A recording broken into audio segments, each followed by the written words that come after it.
이번에는요 220쪽에 보시면 과점주주에 대해서 잠깐 보고 갑니다. 자, 여기 보실래요?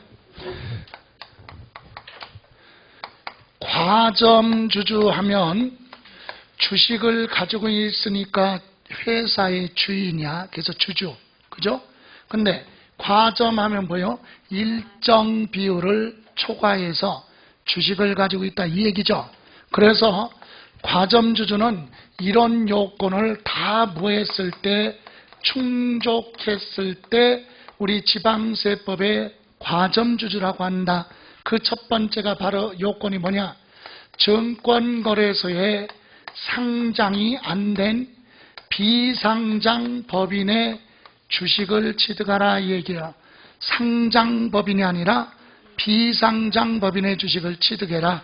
그래서 두 번째, 이때 주식을 기존에 가지고 있는 주주나 우리 사주, 그래서 사원 등이 가지고 있거나 또는 회사를 설립하고 주식을 추가로 발행하는 걸 증자라고 하죠.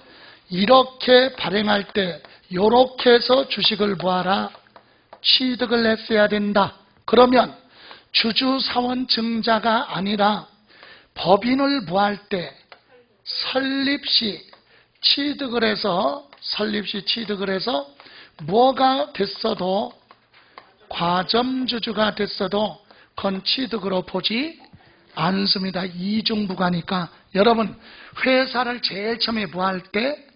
설립할 때 주식을 발행했죠, 회사가. 근데 여러분이 주식을 돈 주고 샀어요.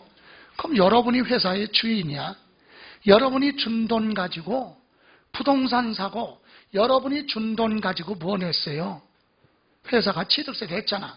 그럼 여러분이 취득세를 부담한 거지. 그런데 여러분 중에 50% 초과해서 주식을 많이 가지고 있다고 그래서 당신 과점주주니까 취득세 또 내. 그러면 이중부가다. 이해가세요? 그래서 설립시 취득은 납세 의무가 없다. 이렇게 해서 회사가 발행한 총 주식의 몇 프로? 50%예요. 50%가 아니라 50%를 뭐하라? 초과해야 된다. 50% 이상 그러면 안 돼요. 초과했을 때 과점주주다. 같아도 안 돼. 초과했을 때만.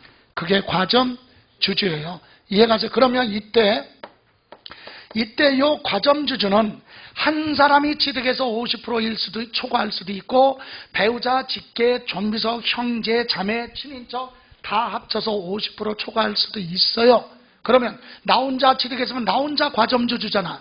근데 내 부인하고 집사람, 아들, 딸 다 모아가지고 50%만 다 합쳐서 과점주주. 이때는 한 사람이 아니라 두 사람 이상일 때를 연대 납세 의무가 있다. 이렇게 얘기해요. 그래서 과점주주는 한 사람이 될 수도 있고 두 사람 이상 여러 사람이 합쳐서 특수 친인척 관계에 있는 자 합쳐서 과점주주가 될 수도 있다. 이해가세요? 집단으로 할 수도 있고 한 사람이 납세 의무자가 될 수도 있다. 그래서 여러 사람이 합쳐서 50% 초과됐으면 뭐라고 한다? 연대 납세 의무가 있다. 이렇게 얘기하는 거예요. 이해가세요? 그러면 아니 지금 비상장 법인의 주식을 취득해서 50% 초과했어요. 그럼 어쩌라고? 아니 취득세에서는 주식 취득하면 취득세 내요? 주식은 취득세 과세 대상이 아니야. 그런데 얘는 지금 뭐 취득했어요? 주식을 취득했잖아. 그런데 왜 취득세 내라고 그래? 과점주주가 되면 그때 법인이 법인 소유 자산 중에서 취득세 과세 대상이 있죠? 취득세 과세 대상을 비율만큼 뭐한 걸로 본다? 취득한 걸로 본다. 그래서 간주취득이에요.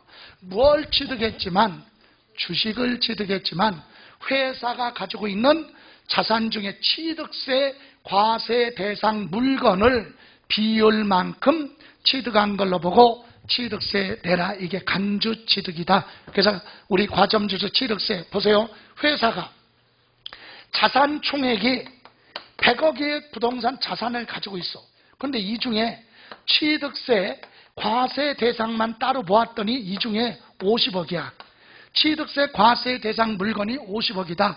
그런데 여기에 과점주주가 60% 비율을 가지고 있다. 그럼 60%만큼 취득한 걸로 보는 거예요. 취득세 과세 대상 물건 합계에서 60%를 곱하면 얼마? 30억을 취득한 걸로 본다. 그래서 과점주주는 취득세가 몇 프로냐?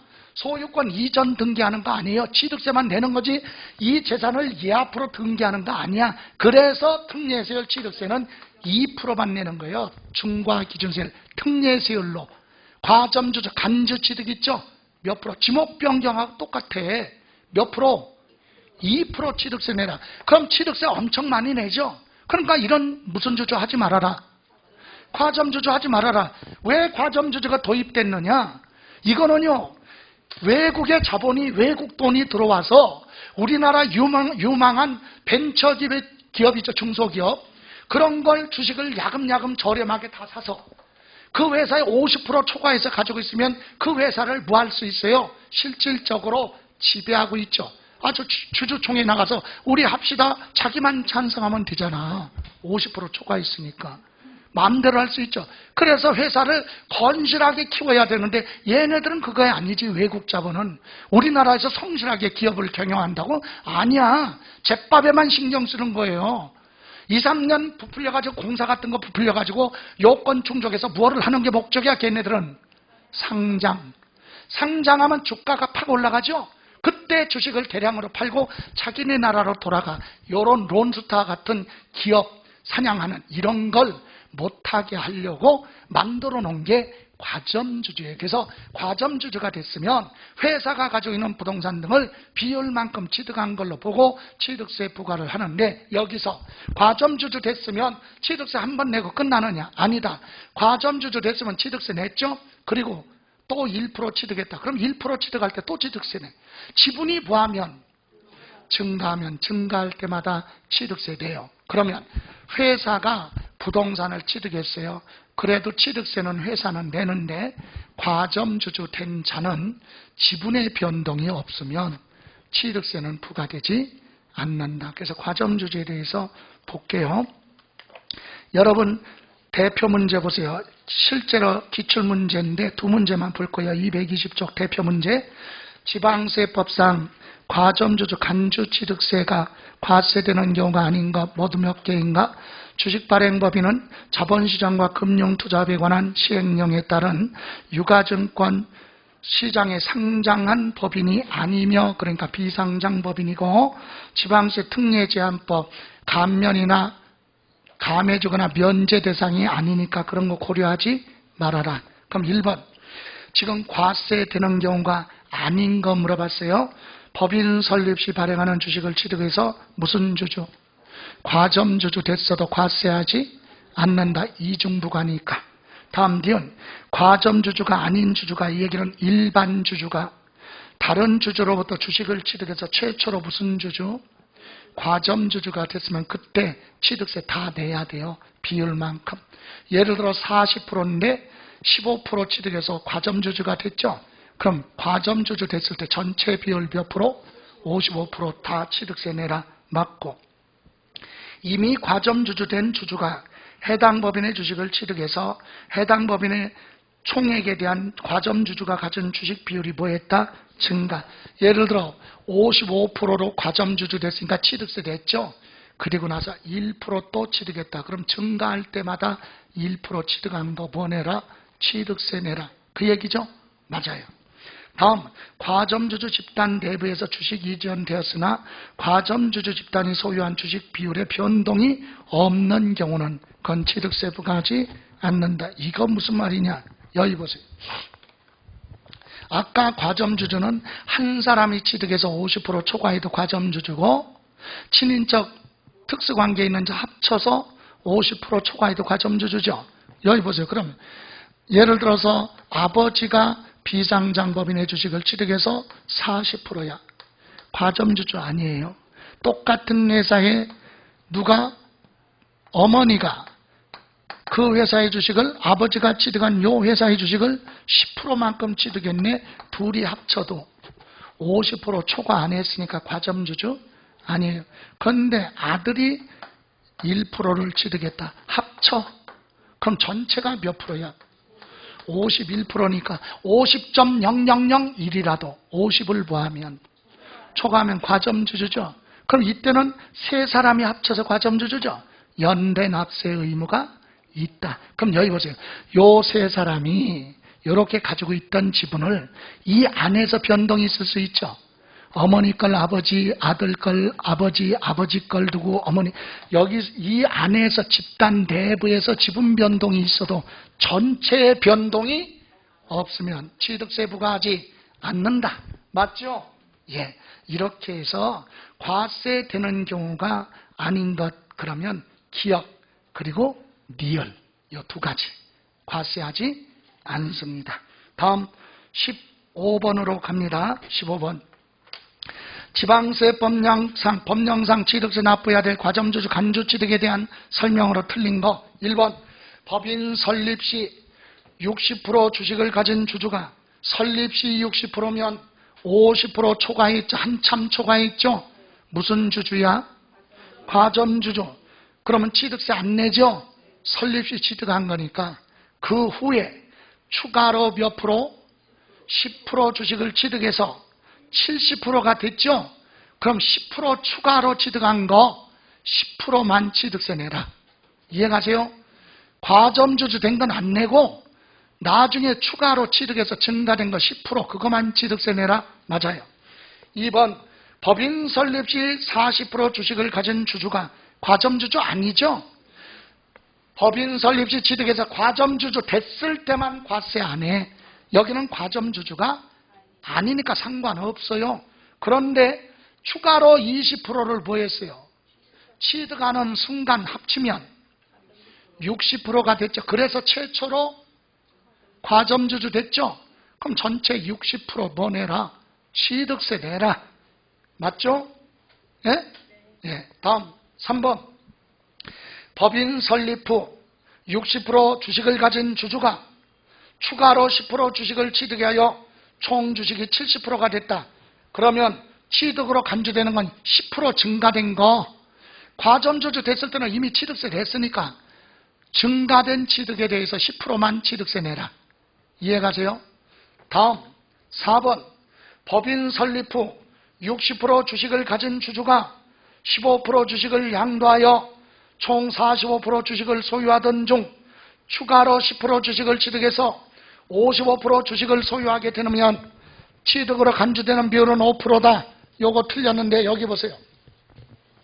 과점주주 된 자가 주식을 팔아서 일반주주 됐다가 또다시 재차 과점주주가 됐을 때는 원래 과점주주 비율하고 두 번째 과점주주 됐을 때 비율이 비교해서 증가됐을 때만 취득세 내요. 다시 한번 여기 보세요.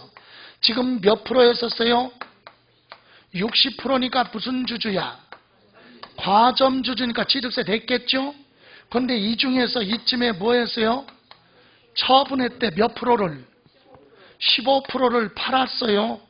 빼. 그럼 여기서 정리를 하면 몇 프로야? 45%가 됐으니까 무슨 주주로 바뀌었어? 과점주주였는데 주식을 팔면서 일반주주 됐다가 또다시 취득했대. 몇 프로를? 10% 취득했어요? 10%를 또 취득했어요. 더해봐. 그럼 몇 프로가 됐어? 55%가 됐으니까 50% 초과하면 일단은 무슨 주주야? 과점주주가 됐잖아요. 자, 여기 보세요.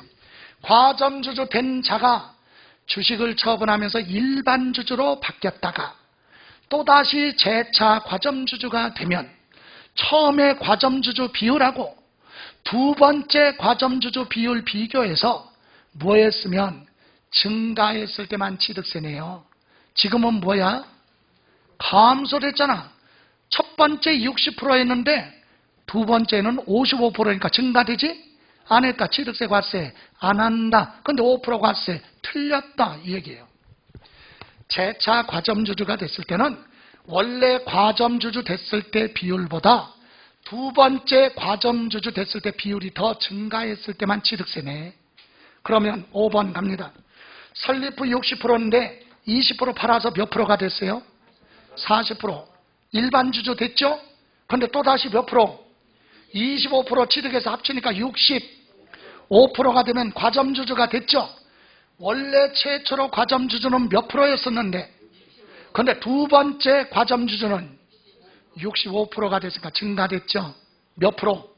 5%만 취득세 내라. 이렇게 해서 4번 틀렸어요. 자, 그런데 아까 3번, 2번 지문.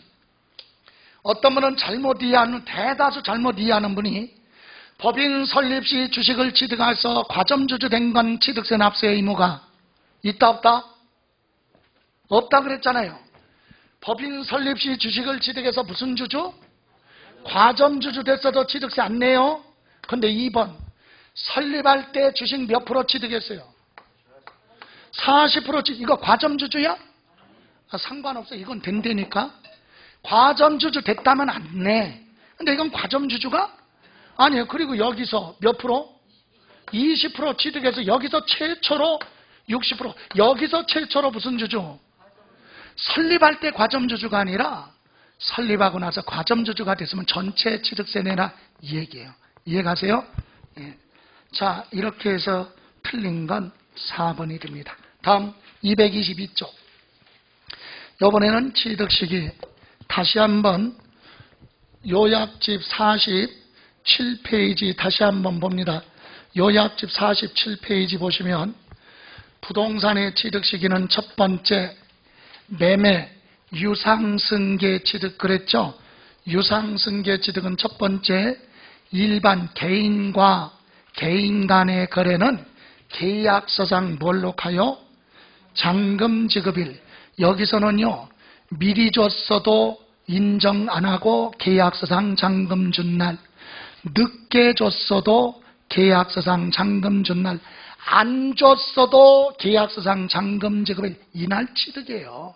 미리 주든 늦게 주든 안 주든 상관없어. 언제? 계약서에 약속된 날 취득이야. 안 줘도 이날 취득이야. 다만 계약서상의 잔금 지급일이 기재되지 않아서 불분명하다. 그러면 계약일로부터 며칠? 60일 지난 거 취득. 여러분 혼동하는 게 일반 개인과 개인 간의 거래는 계약서상 잔금 지급일이죠. 근데 이날 주기라고 늦게 줬어요. 그래도 뭘로? 계약서상. 미리 줬어도 필요 없어. 계약서상 잔금 지급. 안 줬어. 그래도 이날 취득이라니까. 계약서. 이해가세요? 그런데 두 번째 객관적인 거래는 사실상 뭐 잔금지. 이거는요 반대로 생각하면 돼. 계약서 무시해버리고 미리 줬으면 미리 준 날, 늦게 줬으면 늦게 준 날이에요. 안 줬으면 취득 아니야. 줘야 취득이야. 그러니까 실제로 준 날 거짓말할 수 없는 거 확인이 돼야 되겠죠. 그래서 5가지. 국가로부터 취득하는 경우 외국의 수입, 공매나 경매로 취득, 판결문. 이때 판결문은요 화해조서나 인락조서, 포기각서, 임의자배. 이건 자기들끼리 합의해서 작성한 거지 판결문이 아니니까 인정하지 않는다. 그리고 법인 장부에 따라 취득가격이 증명되는 취득. 여기는요 개인과 회사 간의 거래도 여기에 해당되죠. 그래서 법인 장부에 기재됐으면 그날 취득한 걸로 본다. 이거고, 매매 중에서도요 대금을 여러 차례 분할하는 조건 연부취득 있죠. 연부취득은 뭐예요? 2년 이상 장기간에 걸쳐서 지급하는 거죠.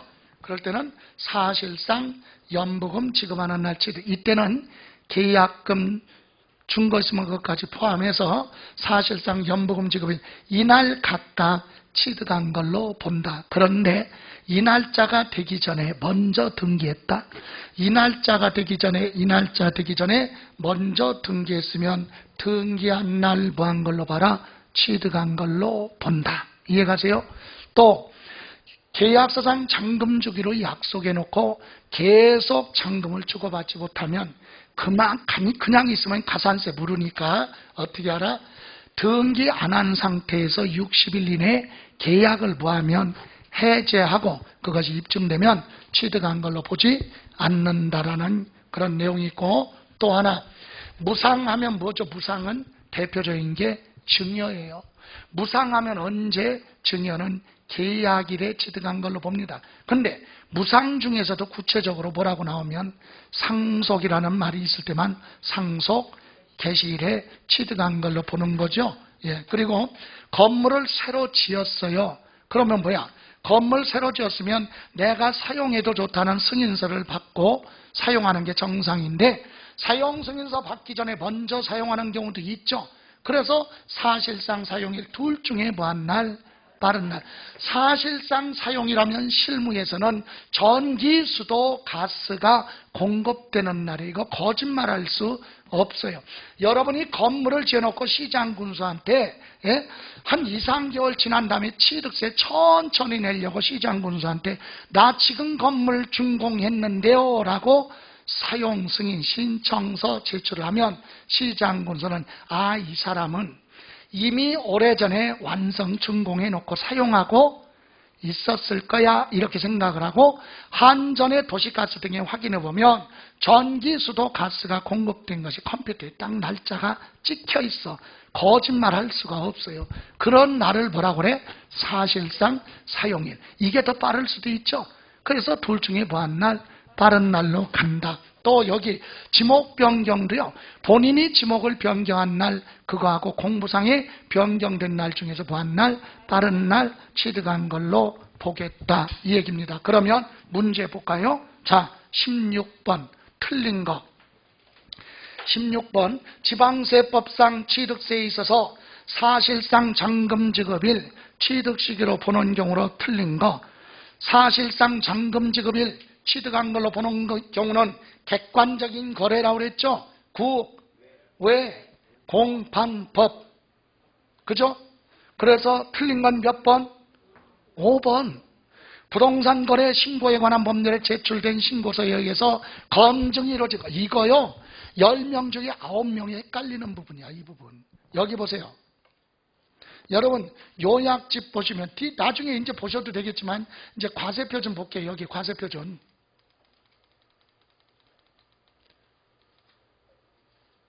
여기 보세요. 과세표준은 취득 당시 가액 신고가액이 원칙인데 신고가액이 없거나 부족하면 시가 표준액으로 갑니다. 그죠?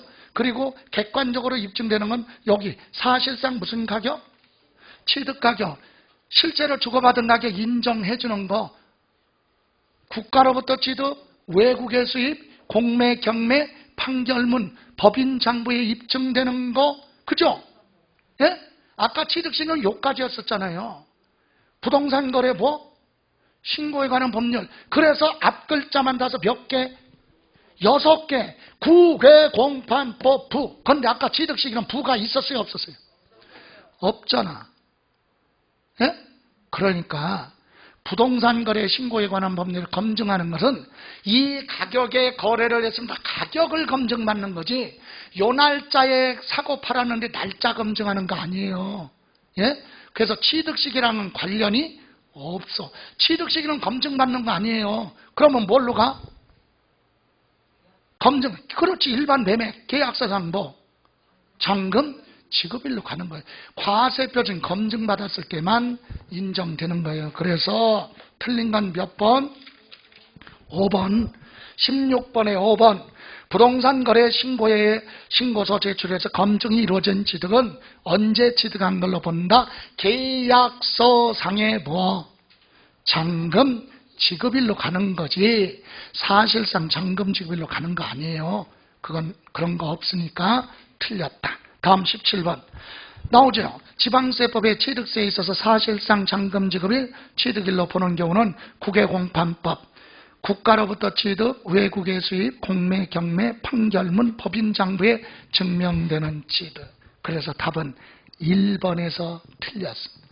판결문 하면 행정소송이나 민사소송에 판사가 결정한 판결문이지 자기들끼리 작성한 화해조서, 인락조서, 포기각서, 자백간주 이런 건 판결문 범위에서 보한다. 제외. 그거 인정 안 하는 겁니다. 이해가세요? 그래서 1번에서 틀렸다. 판결문 거기서 끝나야 돼. 그런데 화해조서 이거 틀렸다. 다음 19번 19번 가기 전에 여러분 18번 있죠? 18번 틀린 거 4번 지문 보세요. 4번 확인. 개인 간의 증여 계약에 의해서 부동산을 취득하는 경우는 증여 받은 날 취득이 아니라 증여는 계약일의 취득이야. 계약일. 틀렸죠? 예. 다음 19번 지방세법상 취득세 과세표준은 취득 당시 가액으로 함이 원칙이므로 취득 시기는 절대적으로 중요한 요소가 된다. 이와 같은 취득 시기에 관한 설명 틀린 거 1번 건축물을 유상 매매로 취득하는데 계약서상 잔금 지급일이 명시되지 않았다면 계약일로부터 며칠 60일 지난 날 취득한 걸로 본다. 맞죠? 예. 2번 건축물을 유상승계 취득하는데 계약서상 잔금 지급일이 명시되지 않은 경우는 계약일로부터 며칠 60일 지나면 취득이죠. 그런데 계약하고 며칠 60일 지나가기 전에 15일 되는 날 대금 주고받은 거 없이 뭐 했다고? 소유권 이전 등기 먼저 했죠. 그럼 당연히 뭘로 가? 등기한 날 취득한 걸로 본다. 맞죠? 예. 그럼 3번 매매 계약 후 해당 취득 물건을 등기 등록을 한 후 60일 이내 계약이 해제된 사실이 화해조서 등에 입증되는 경우 하나여 취득으로 보지 않는다. 틀렸어요. 왜 틀렸습니까? 그렇죠. 등기 등록한 후에는 계약이 해제됐어도 취득한 걸로 보는 거예요. 뭐를 안 한 상태에서 등기 안 하고 60일 이내 계약이 해제됐을 때만 취득한 것으로 보지 않습니다. 이해가세요? 예, 그래서 틀렸다. 다음, 이번에는 21번 갑니다. 21번. 다음 자료에 의해서 부동산을 유상승계 취득하는 경우 취득자별로 취득식이 옳은 것. 자, 가, 을, 병, 우선 갑은 개인 간의 거래라고 그랬죠. 개인과 개인 간의 거래는 언제 취득이에요? 계약서상 잔금 지급일. 언제? 7월 1일. 혹시 등기가 더 빠르면 등기한 날로 가요. 등기 늦게 됐죠? 그래서 갑은 7월 1일 취득이다. 됐어요? 자, 을은 법인으로부터 취득했죠, 상대방이. 그럼 법인으로부터 취득은 거짓말할 수 없잖아요. 회사 장부에 기재되니까. 그래서 사실상 잔금 지급일. 언제? 7월 1일. 근데 등기가 더 빠르네. 6월 며칠? 25일 날 등기 먼저 했죠? 이거 을은 등기한 날로 갑니다. 등기가 빠르면. 그래서 6월 며칠? 25일. 취득자 병. 4월 25일 날 계약했죠? 그런데 계약서상 잔금 지급일이 뭐? 불분명하면 계약일로부터 며칠? 60일이면 5월, 6월 25일인데 6월 25일 전에 5월 20일 날 뭐 했어요? 등기가 더 빠르죠? 그럼 뭐 한 날? 등기한 날 취득이다. 계약서상에 잔금 지급일이 기재되지 않아서 불분명하면 계약일로부터 60일이 되는 날 취득인데 그 날짜가 되기 전에 먼저 뭐 했어요? 등기했어요. 그럼 등기한 날 취득이다. 그래서 갑은 7월 1일, 을은 6월 25일, 병은 5월 20일 날 취득한 걸로 본다. 맞아요? 예, 그래서 답은 몇 번? 5번. 자, 이렇게 해서 취득시기 보셨고, 이번에는 과세표준 갑니다. 자, 여러분 과세표준 잠깐만 볼까요? 과세표준은 요약집은 49페이지가 있어요. 49페이지 요약집. 그죠? 맞나요?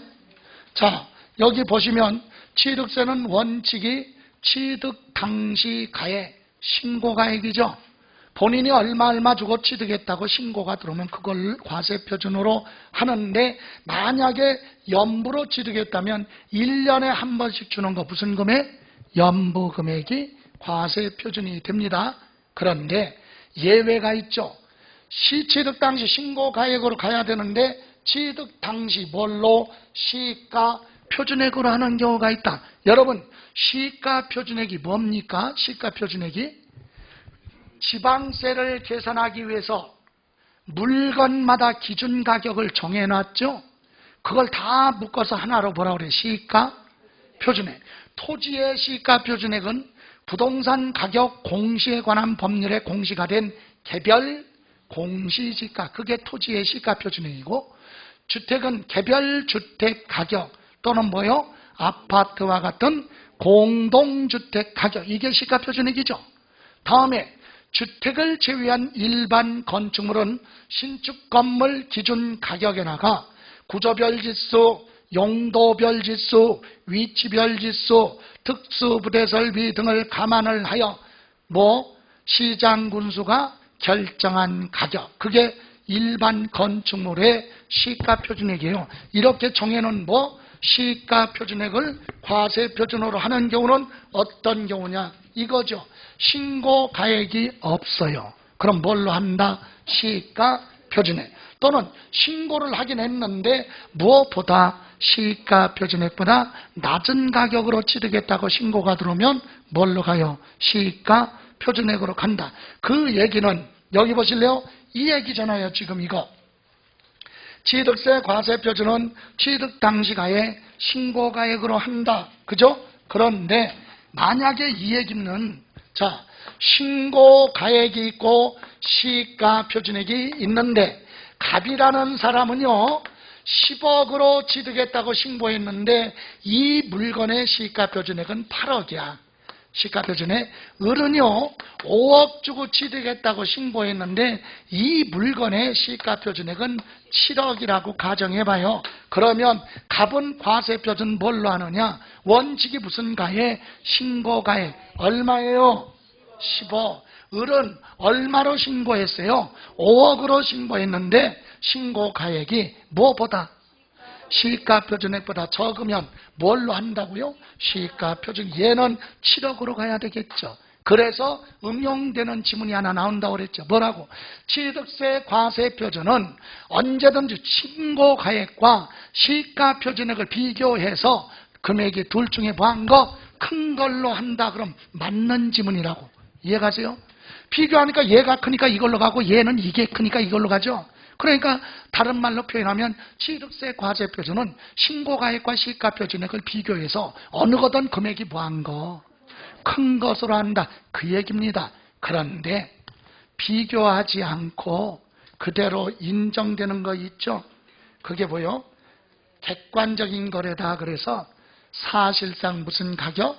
취득 가격. 여러분, 사실상 취득 가격이 뭐예요? 이런 거 무시해버리고 상대방한테 실제로 준 금액에다가 취득하기 이전에 발생한 비용이 있으면 그런 비용까지 다 더해라. 그게 사실상 무슨 가격? 취득 가격. 그럼 사실상 취득 가격으로 인정해 주는 건 조작할 수 없는 거래예요. 입증되는 거. 그래서 첫 번째, 국가로부터 취득합니다. 상대방이 국가니까 거짓말할 수 없고, 외국에서 수입하는 건 관세가 부과됐으니까 그대로 가고, 공매하면 공매 가격이나 경매는 낙찰 가격이 사실상 취득 가격이 되는 거고, 판결문, 민사소송이나 행정소송 판결문에 기재된 금액, 법인 장부에 기재돼서 입증된 가격, 그리고 개인 간의 거래를 했어도 부동산 거래 신고에 관한 법률에 뭐 받은 거? 검증받은 거. 그래서 검증받은 금액이 있으면 이런 금액은 무엇보다 적어도 시가표준액보다 크던 적던 비교하지 않고 그 가격 그대로 인정해 준다. 그래서 앞글자만 따서 6개, 국, 외, 공, 판, 법, 부, 이 6가지는 뭘로 간다? 사실상 취득 가격. 다시 한번 정리합니다. 그리고 여기 밑에 아까 얘기한 시가표준액, 토지는 개별공시지가, 주택은 개별주택가격, 공동주택가격 등이 시가표준액이라고 그랬죠. 자, 여기 보실래요? 그래서 취득세 과세표는 종합적으로 정리하면 이 얘기야. 취득세 과세표는 뭘로 할 거냐 이거지. 자, 객관적인 거래냐 물어보는 거지. 객관적인 게 아까 6가지 있었죠. 왜 공판법. 그런 거래로 취득했니? 물어보는 거지. 그런 거래로 취득했니? 예. 객관적인 거래래. 그러면 이건 거짓말할 수 없으니까 뭘로 가? 사실상 무슨 가격? 취득가격. 그런데 세무조사해가지고 나중에 나타난 확인된 금액이 나타나면 확인된 금액으로 갈 수도 있어요. 그래서 비교했더니 무슨 가격? 사실상 취득가격이 더 크냐? 그랬어요. 사실상 취득가격이 큰데요? 그럼 뭘로 가? 사실상 취득가격으로 가고. 요 확인된 금액이 더 큰데요? 그러면 뭐? 확인된 금액으로 간다. 두 군데로 나눠주는 거예요. 이해가세요? 예, 세무조사에서 확인된 금액이 나타났다. 그럼 이게 더 크면 1, 2. 취득가격이 크면 1, 2. 이해가세요? 그러면 여기서 객관적인 거래냐? 아니다. 개인 간의 거래는 이리 가는 게 아니라 밑으로 와야죠. 객관적인 거래가 아닙니다. 개인과 개인 간의 거래입니다. 그때는 뭘로? 신고가액이냐 시가 표준액이냐 둘 중에 하나로 가겠죠. 그래서 신고가액이 크냐 물어봤어요. 예, 신고가액이 큰데요? 그럼 뭘로 가고? 신고가액으로 가고. 시가 표준액이 더 큰데요? 그럼 뭘로 가? 시가 표준액으로 가는 거지. 이게 순서예요. 이해가세요? 그러니까 객관적인 거래냐? 네. 그러면 사실상 취득가격. 사실상 취득가격이 크면 사실상 취득가격, 확인된 금액이 크면 확인된 금액. 그럼 객관적인 거래가 아닌데요? 국외공판법이 아닌데요? 그럼 뭘로 가? 신고가액이냐? 시가표준 둘 중에 하나. 신고가액이 크면 신고가액, 시가표준액이 크면 시가표준액 이렇게 간다. 이 얘기입니다. 이해가세요? 여기까지에 대한 내용을 한번 보죠. 22번 지방세법상 226조 취득세 과세표준으로 사실상 취득가격에 의해서 과세하는 걸 열거하였다. 사실상 취득가격으로 가는 경우는 6가지 거래잖아요. 국외공판법 부. 그죠? 그래서 틀린 건 몇 번? 3번. 화해조소, 인락조소, 포기각서. 이건 판결문이 아니라 당사자 간에 결정한 거죠. 인정하지 않습니다. 다음 23번. 지방세법상 취득세 과세표준에 대한 설명 틀린 거. 다만 시가표준액 및 사실상 취득가액 또는 연부금액이 부동산 거래 신고에 관한 법률에 따라 조사한 결과 세무서장으로부터 통보받은 자료에 의해서 확인된 금액보다 큰 것으로 확인한다. 확인된 금액이 적으니까 정상적으로 인정해 주겠다 이거죠? 예. 그럼 1번. 여러분, 세무서장이 조사한 금액으로 확인했는데 확인된 금액이 더 뭐하면 크면 확인된 금액으로 가야 돼. 근데 확인된 금액보다 사실상 취득가격이 더 크다. 그러니까 정상이다 이거죠. 예. 그럼 1번. 취득세 과세표준인 취득 당시 가액은 원칙적으로 취득자가 뭐한 가액? 신고한 가액. 다만 연부로 취득할 때는 무슨 금액? 연부금액으로 한다. 맞죠? 2번. 신고 또는 신고가액 표시가 없거나 신고가액이 뭐보다 시가표준액보다 뭐하면 적을 때는 뭘로 간다? 시가표준액으로 한다. 맞죠? 공매로 취득할 때는 원칙적으로 사실상 취득가격 하면 공매 가격을 얘기하는 거죠. 공매 가격을 사실상 취득가격, 경매로 취득할 때는 사실상 취득가격 또는 경락가액 같은 말이죠. 맞습니다. 다음 4번. 국가지방자치단체, 지방자치단체 조합으로부터 유상으로 취득하는 경우 사실상 취득가격 또는 연부금액을 과세표준으로 한다. 맞죠? 예. 다음 5번. 소득세법 또는 법인세법. 소득세법 하면 개인을 얘기하는 거고 법인세법은 법인을 얘기합니다. 회사. 부당행위 계산 부인 규정이 있어요. 친인척 간에 특수관계에 있는 사람들이 거래를 하면서 짜고 거래한 거 있죠. 그래서 부당하게 거래한 것은 인정해 줄 수가 없다. 그래서 부당행위 계산 부인 규정에 의한 거래로 인한 유상승계 취득의 경우는 사실상 취득가격으로 인정해 줄 수 없다. 그래서 사실상 취득가격을 과세표준으로 한다. 맞아요? 틀렸죠? 예? 부당행위 계산 부인 규정에 의한 거래로 인한 유상승계 취득의 경우는 사실상 취득가격을 적용할 수 없다. 실제로 객관적인 거래로 인정 안 해요. 친인척 간에 특수관계에 있는 사람들끼리 부당하게 거래한 것은 소득세법에 인정하지 않는다. 그래서 부인 규정이죠. 이렇게 거래한 것은 사실상 취득가격으로 인정해 줄 수 없다. 그죠? 근데 이것은 취득가액을 과세표준으로 한다. 틀렸다. 사실상 취득가격으로 적용할 수 없습니다. 됐어요? 다음 여러분 24번도요. 틀린 거 그래서 틀린 거 4번 보세요. 4번 법원에서 작성한 화해조서 인락조서에 의해서 취득가격이 뭐가 되면 입증되면 사실상 취득가격을 과세표준으로 한다. 틀렸죠? 이런 건 입증돼도 신고가액이냐 시가표준액이냐 비교해서 금액이 큰 걸로 가는 거지 그런 가격은 객관적인 거래로 보지 않잖아요. 인정 안 해요. 예. 하나만 더 합니다. 25번까지만 볼게요. 지방세법상 취득세 과세표준 내용으로 틀린 거 화해조서, 인락조서, 포기각서, 자백간주, 공정증서 등에 의해서 입증되는 가액이 뭐보다 시가표준액보다 뭐하면 적을 때는 시가표준액이 취득세 과세표준이 된다. 맞죠? 이런 건 객관적인 거래가 아니기 때문에 적으면 시가표준액으로 가고 화해조서 금액이 크면 그걸로 인정해주고 그죠? 그래서 맞고 2번 건축물을 신축, 재축한 경우 건축에 소요된 비용이 취득가액이 된다. 원시취득이니까. 맞죠? 만약에 증축 개수는 그로 인하여 부한가에 증가한 가액으로 가지만 원시취득은 건축에 소요된 비용. 맞아요. 3번 법인이 아닌 자가 그러면 개인이 건축물을 건축하거나 대수선하여 취득하는 경우로서 취득 가격 중에 100분의 얼마? 80이 넘는 가격이 법인 장부에 따라 입증되는 경우에도 시가표준액보다 불구하고 법인 장부에 증명된 가액을 과세표준으로 한다. 이때 가로 안에 증명되지 않은 부분은 세금계산서상 증명액으로 한다. 틀렸죠? 왜? 100분의 80이 아니라 100분의 얼마?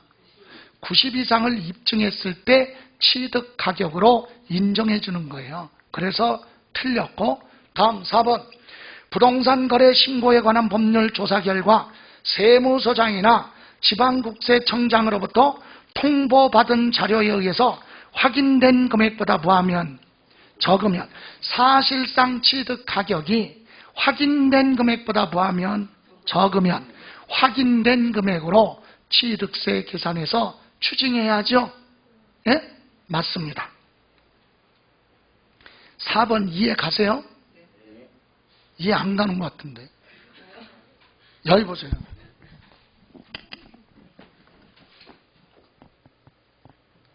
어차피 이제 다 끝났어요. 더 할 것도 아닌데 빨리 끝내려고. 여기 보세요. 자, 여기 부동산 거래 신고에 관한 법률에 뭐 받았어요? 검증 받았어요. 검증. 9억으로 검증 받았다고 해봐요. 이해가세요? 그런데 실제로는 얘들이 10억의 거래를 했어. 얼마? 10억. 그런데 신고를 해서 뭐 받은 거? 검증 받을 때는 9억으로 검증 받았네. 그리고 이때 시가 표준액이 얼마야? 8억. 자, 시장 군수한테 가서 우리는 10억에 거래했지만 다운계약서 작성해서 얼마로? 9억에 취득했다고 신고를 해서 검증받으러 가면 시장 군수는 뭐보다 높으니까? 시가 표준액보다 높잖아. 그럼 당연히 검증해줘요. 그래서 이걸로 뭐 냈어요? 취득세 내고 등기까지 끝났다 이거죠. 옛날에는 이거 그냥 인정해줬어요. 근데 이렇게 짜고 많이 하더라 이거지. 그래서 나중에 세무조사해서 확인해 봤더니 확인된 금액이 얼마? 10억으로 나타났어. 그럼 뭐 받은 것이? 검증된 가격이 무엇보다? 확인된 금액보다 적잖아요. 세금 조금 들어왔죠? 그럴 땐 이거 안 하고 이걸로 하겠다. 그래서 취득세를 추징한다. 결론은 확인된 금액하고 검증된 금액하고 뭐가 크면? 확인된 금액이 크면 뭘로? 확인된 금액으로 한다. 그 얘기예요. 그래서 거기 확인된 금액보다 두 번째 줄 적은 경우는 이 얘기는 확인된 금액이 크니까 확인된 금액으로 한다. 맞잖아요. 예. 됐어요? 다음 5번도요. 5번도 여기 보세요. 5번도 설명 듣고. 자, 아파트 건설회사가 아파트 지어서 이제 뭐를 해요? 분양합니다. 분양계약 체결해요. 그런데 갑이 분양계약을 하는데 10억짜리 아파트 분양 공급가액이 10억짜리인데 얘는 계약을 체결하고 뭐 줬어요? 계약금 줬어요. 계약금만 주면 얘는 이때부터 무슨 권? 분양권이지. 분양권은 계약만 주면 그때부터 분양권이에요. 얼마짜리 아파트 분양권이야? 10억짜리 아파트 분양권이에요. 그래서 얘는 분양계약 체결하고 기분 좋잖아. 아파트 10억짜리 분양받기 어려운데 분양받은 거야. 근데 남편이 LH 공사 다닌다? 남편이. 근데 남편의 자기가 지은 이 LH 주공이야. 근데 여기 짓는 거 나중에 분양받아도 남편 퇴근했는데 물어봤어요. 자랑했어요. 그때 남편이 큰일 났대. 아직 정보는 아직 공개는 안 됐던데 이 아파트 옆에 납골당 들어온대. 뭐? 납골당 들어오면 이 가격 어떻게 돼 이거? 떨어질 거 아니야. 그러니까 빨리 소문나기 전에 이거 팔아야 될 거 아니야 얘. 그래서 분양권은 급매물로 팔았어요. 얼마에? 9억으로 계산해서 을한테 팔았다 이 얘기야. 그런 결론은 분양권 누구한테 왔어? 을한테 왔어. 얘는 얼마 계산해서? 9억으로 계산해서 분양권 얘가 가지고 있죠. 아파트 회사 얼마짜리 받아? 10억짜리 받을 때 이걸로 취득세 내라고 하면 투기하는 사람한테 나중에 팔 때 양도소득세 부담을 깎아주는 거잖아. 안 되지. 그래서 이때는 분양 가격보다 요 분양권을 사기 위해서 실제로 지출한 금액이 뭐하면 적으면 이걸로 과세 표준이야. 이걸로 취득세, 이걸로가 아니라 이걸로 하면 혜택 주잖아. 아 이걸로 하면 10억으로 취득세 내고 10억에 나중에 팔아봐. 양도소득세 하나도 안 나오잖아요. 그죠? 그럼 혜택 주는 거지. 안 돼. 그래서 당초 분양 가격보다 분양권 사기 위해서 직접 지출한 금액이 더 뭐하면 적으면 적은 금액을 과세 표준으로 한다. 그 5번이 그게 얘기야. 확인. 부동산 취득할 수 있는 권리를 그 얘기는 분양권을 타인으로부터 이전받은 자가 전매로 취득하는 자가 과세 표준을 사실상 취득 가격으로 이 얘기는 검증받은 경우로서 그죠? 해당 부동산 취득하기 위해서 실제로 지출한 금액이 분양권 살 때 준 금액이 최초 분양 공고가액 10억보다 9억이 낮잖아요. 그죠? 그럴 때는 부동산 취득하기 위해서 실제로 지출한 거 얼마? 9억. 그것을 취득세 뭘로 한다? 과세 표준으로 하겠다. 이해가세요? 이렇게 해서 제일 어려운 부분이네요. 틀린 건 몇 번?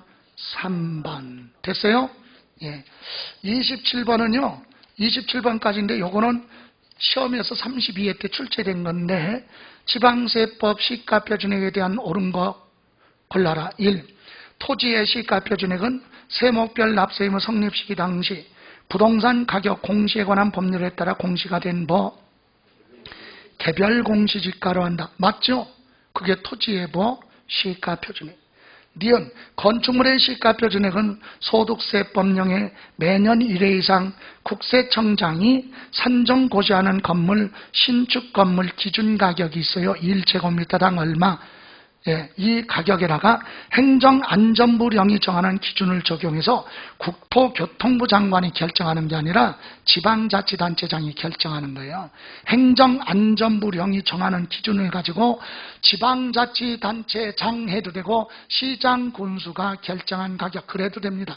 지방자치단체장이 결정한 가격이지 국토교통부 장관이 결정한 거 아니다. 틀렸고, 디귿 주택의 시가 표준액은 부동산 가격 공시에 관한 법률의 개별 주택 가격도 뭐 공동주택 가격 맞고, 공동주택 가격이 공시되지 않은 경우는 지역별, 단지별, 면적별, 층별 등을 고려해서 행정안전부령이 정하는 기준에 따라서, 여러분 국토교통부 장관하고 행정안전부 장관하고 같은 동급인데 파워는 누가 더 세? 국토교통부 장관이 더 센 거예요. 그러니까 그 쫄병 아니라니까 행정안전부령이 정하는 자료를 기준을 가지고 누가 지방자치단체장이 시도지사가 결정하는 거예요. 이해가세요? 그래서 끝에 국토교통부 장관이 산정다에 거기서 틀렸다. 누가? 지방자치단체의 장이 결정한 가격. 이해가세요? 그래서 틀린 건, 옳은 건 기억하고 디귿 요 두 가지가 맞고, 니은하고 니을은 국토교통부 장관이 결정하는 게 아니라 지방자치단체의 장이 결정한 가격이다. 그래서 니은하고 뭐는 니을은 틀렸어요. 옳은 거 찾아라 그랬으니까 기억하고 뭐 니은. 답은 몇 번이에요? 3번이에요? 예. 됐습니까? 오늘 여기까지. 예. 여러분 다음번에 오실 때도 혹시라도 시간이 되면 짝수 중심으로 점검을 하시고요. 근데 저는 거기까지는 바라지 않아요. 그냥 시간 없어도 세법은 빠지지 말고 나와. 그요? 학원에 나오시란 얘기죠. 그냥 안 풀어봐도 좋으니까 결석만 하지 마요. 예? 그냥 나와서 듣는 게 효과적이다. 됐습니까? 예, 여기까지입니다. 자, 고생하셨습니다. 수고하셨습니다. 참고로 여러분 이번 주 토요일 날 모의고사 보시잖아. 다음 주 모의고사 참여하세요. 모의고사를 보는데 모의고사 보려고 공부하지 마시고 그 점수에 낚여 그러면 그냥 여러분 아무것도 안 하고 그냥 여러분 실력으로 그냥 하나 맞춰도 된다 이런 생각으로. 그래야지 민법 공부하고 보면 내 점수가 그거 아니지. 그냥 외워서 하는 거지. 그게 아니지. 그냥 내가 가지고 있는 알고 있는 지식 그대로 가지고 하나 맞아도 좋으니까 시간 낭비한다 이런 생각으로 꼭 참여하시기 바랍니다. 예, 수고하셨습니다.